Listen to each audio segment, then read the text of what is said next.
तो दोस्तों last video में हम बात कर रहे थे जावा के बज़वर्ड्स की और हमने 3 बज़वर्ड्स को डिटेल में समझा जो थे सिंपल, सिक्योर और पोर्टेबल। आज हम उसके आगे के 3 बज़वर्ड्स देखेंगे जो हैं ऑब्जेक्ट ओरिएंटेड, रोबस्ट और मल्टी थ्रेडेड। तो स्टार्ट करते हैं ऑब्जेक्ट ओरिएंटेड के साथ। तो जावा एक ऑब्जेक्ट ओरिएंटेड लैंग्वेज है जो ऑब्जेक्ट ओरिएंटेड प्रिंसिपल्स का यूज़ करती है। जहाँ पे हम ऑब्जेक्ट ओरिएंटेड प्रिंसिपल्स क्या हैं वो एक बार समझ लेते हैं। क्लासेस और ऑब्जेक्ट्स, और भी बहुत सारे प्रिंसिपल्स हैं जो हम आगे चल के पढ़ेंगे।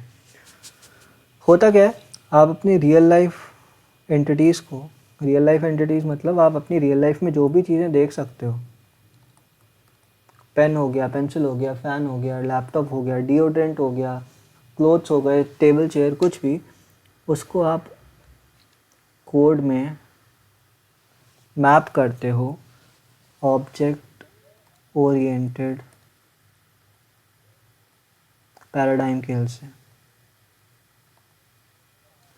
कैसे? अब इसके लिए जावा ने इंट्रोड्यूस करी दो चीज़ें। पहला था रैपर क्लासेस और दूसरा था support of primitive types.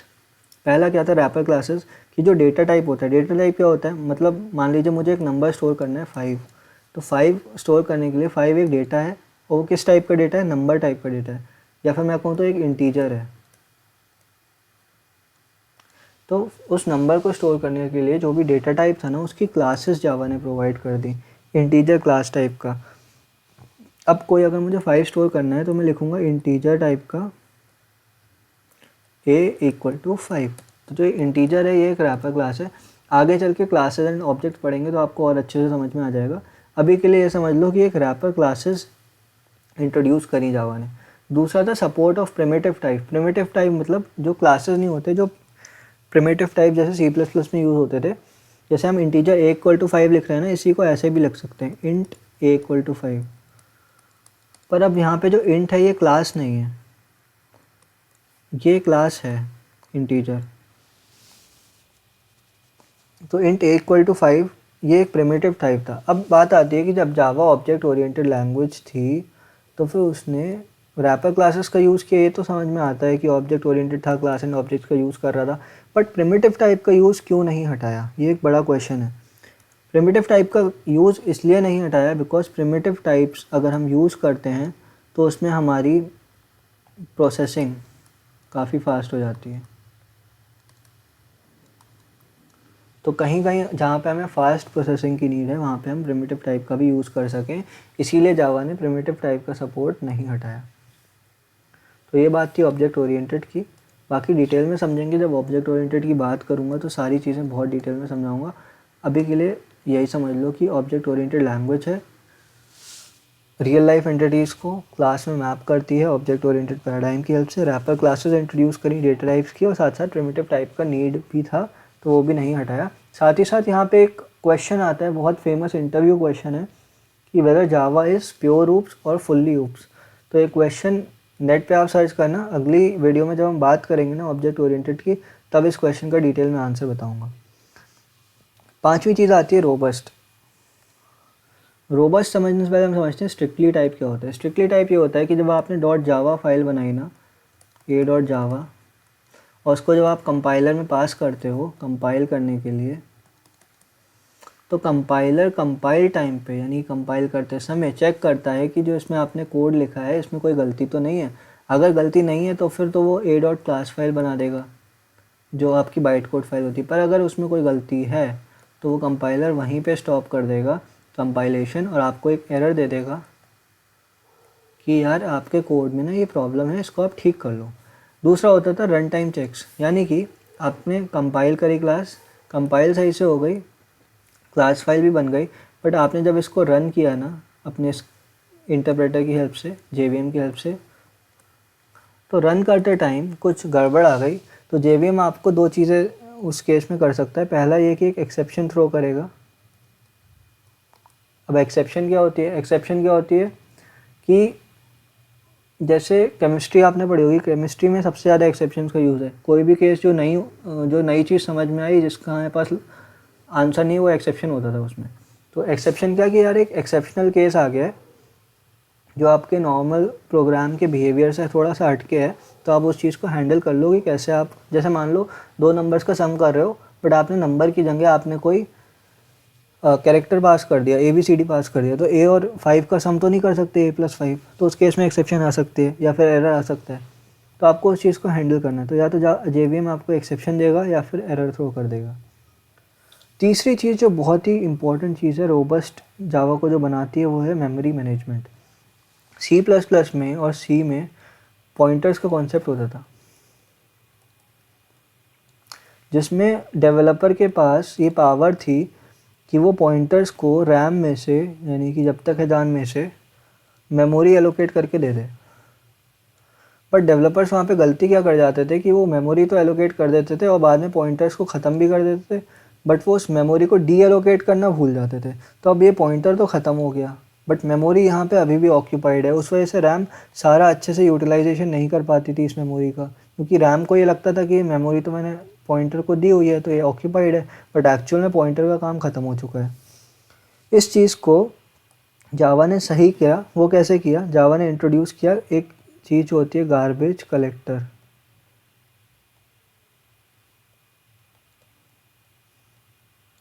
Garbage collector का काम ये होता है कि ये आपकी जब तक है जान मेमोरी, जिसे हम कहते हैं रैम ने मान लो इस पार्ट को एक ऑब्जेक्ट को असाइन करा हुआ है। ऑब्जेक्ट को कुछ काम करना है तो उसने रैम से हेल्प मांगी कि यार मुझे थोड़ा सा रैम की नीड है। रैम ने थोड़ा सा पार्ट रैम का ऑब्जेक्ट के पास है, और मान लीजिए अब ऑब्जेक्ट का काम ख़त्म हो गया और ऑब्जेक्ट डिस्ट्रॉय हो गया। अब ऑब्जेक्ट तो डिस्ट्रॉय हो गया बट रैम की ये वाली स्पेस ऑक्यूपाइड है।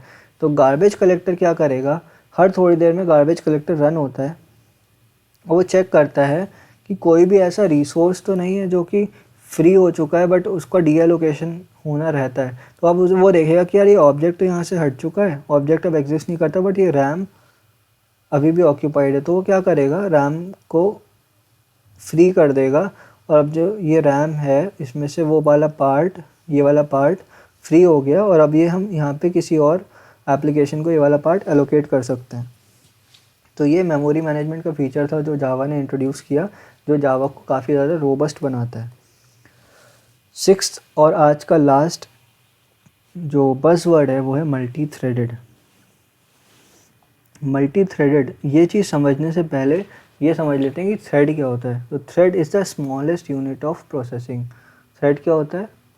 Smallest unit of processing. अब इतने से तो आपको समझ में नहीं आएगा, ऑब्वियसली मैंने कुछ समझाया नहीं, तो फिर इसको और डिटेल में समझते हैं एग्जाम्पल के तौर पे। मान लो आपके घर में ना रिलेटिव्स आ रहे हैं और आपने उन्हें डिनर पे बुलाया और आपने डिसाइड करा डिनर का मेन्यू कि डिनर में एक तो हम बनाएंगे दाल, एक हम बनाएंगे कोई भी सब्ज़ी वेज, एक हम बनाएंगे रायता, और एक हम बनाएंगे डेजर्ट। तो ये आपका डिनर का मेन्यू था। अब ये दाल, वेजिटेबल, रायता और डेजर्ट ये आपस में इंडिपेंडेंट एंटिटीज़ हैं। अब डिनर को बनाना अपने आप में एक पूरा प्रोसेस है जिसमें आपको ये 4 चीज़ें बनानी है, और इन 4 चीज़ों को बनाने का भी अपना एक अलग अलग प्रोसेस है। तो इसको हम P1 कह देते हैं, इसको P2 कह देते हैं, इसको P3 कह देते हैं, इसको P4 कह देते हैं। अब यहाँ पे 2 चीज़ें हो सकती हैं। पहला चीज़ ये कि आप किचन में जाओ और आप दाल बनने के लिए रख दो, साथ साथ आप वेजिटेबल्स को चॉप कर दो, ठीक है। जो ये मैंने नाइफ़ बनाया है बट अच्छा सा बना नहीं, तो आप वेजिटेबल्स को साथ साथ चॉप कर दो, साथ में आप रायते के लिए भी कुछ कुछ प्रिपरेशन कर दो और डेज़र्ट के लिए भी कुछ कुछ प्रिपरेशन कर दो। अब इसमें होगा क्या, आप दाल बनने रखोगे, साथ साथ आप वेजिटेबल चॉप करोगे, वेजिटेबल चॉप हो जाएंगे, रायता की प्रिपरेशन करोगे, डेज़र्ट की प्रिपरेशन करोगे। इसमें आपको बहुत मेहनत लगेगी। आप सारी चीज़ें एक एक करके बना रहे हो, थोड़ा थोड़ा टाइम हर चीज़ को दे रहे हो। ऐसे ही मल्टीटास्किंग में होता है। क्या होता है कि आप हर चीज़ में थोड़ा थोड़ा थोड़ा थोड़ा टाइम देते हो और आप एक साथ बहुत सारे काम कर रहे होते हो। अब इससे होता क्या है, मल्टीटास्किंग में टाइम बहुत ज़्यादा लगता है, एफ़र्ट्स काफ़ी ज़्यादा लगते हैं, ठीक है। तो आपने कहा यार मैं अपना टाइम और एफ़र्ट बचाना चाहती हूँ, तो मैं एक काम करती हूँ कि खुद ना बना के मैं 4 शेफ़्स को हायर कर लेती हूँ। वो 4 शेफ़ जो होंगे वो मेरे लिए ये डिनर बनाएंगे। तो आपने क्या किया, आपने एक स्मार्ट अप्रोच फॉलो करी, आपने 4 शेफ्स को बुलाया और ये 4 शेफ़ अपना काम बहुत अच्छे से जानते हैं और ये एक लंगड़ा शेफ़ हो गया, कोई बात नहीं। ये 4 शेफ़ अपना काम बहुत अच्छे से जानते हैं। पहला वाला शेफ़ अकेले इंडिपेंडेंटली दाल बनाएगा, दूसरा वाला वेजिटेबल बनाएगा, तीसरा वाला रायता बनाएगा और चौथा वाला डेज़र्ट की प्रिपरेशन में लगेगा। अब ये चारों शेफ़ अपना काम इंडिपेंडेंटली कर रहे हैं, कोई भी एक दूसरे को परेशान नहीं कर रहा और ये चारों शेफ़ अपनी अपनी डिशेस बना रहे हैं। अब इससे होगा क्या, पहली चीज़ आपको टाइम कम लगेगा क्योंकि चारों चीज़ें साइमल्टेनियस प्रिपेयर हो रही हैं। तो दूसरा चीज़ यही होगी कि साइमल्टेनियसली काम होगा।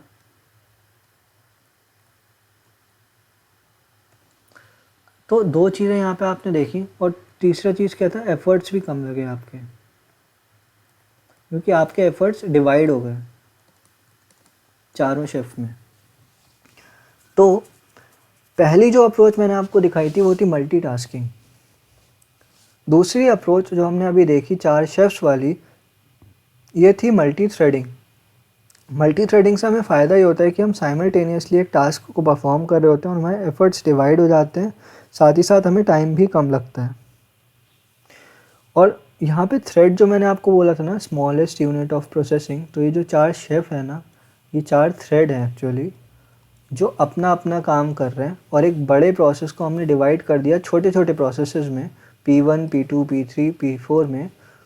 और ये चारों थ्रेड्स वो अपने अपने सब प्रोसेसेस पे काम कर रहे हैं और उसका जो फाइनल आउटपुट आपको मिलेगा ना, जब ये चारों थ्रेड्स अपना काम करके दे देंगे तो फाइनल आउटपुट में आपको मिलेगा डिनर।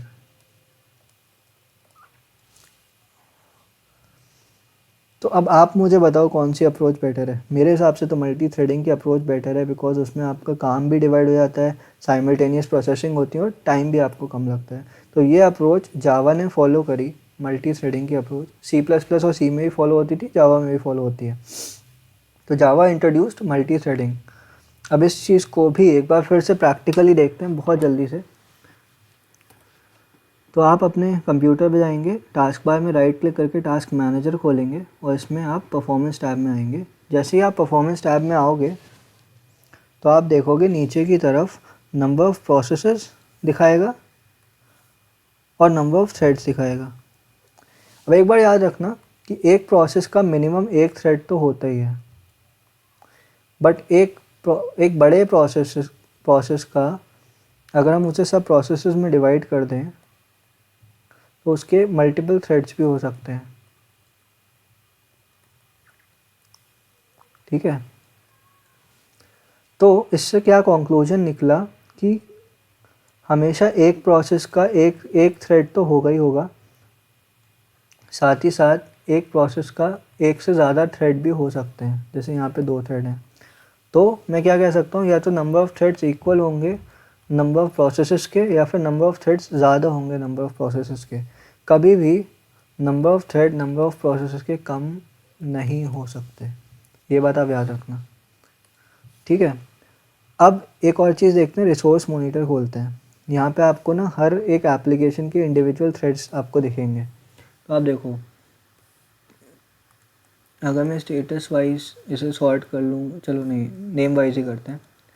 जैसे acrobat.exe हमारा एडोब रीडर का एप्लीकेशन है, इसमें टोटल 15 और 20 यानी कि 35 थ्रेड्स यूज़ हो रहे हैं। ऐसे ही और भी बहुत सारी एप्लीकेशंस हैं, इसमें अलग अलग थ्रेड्स यूज़ हो रहे हैं।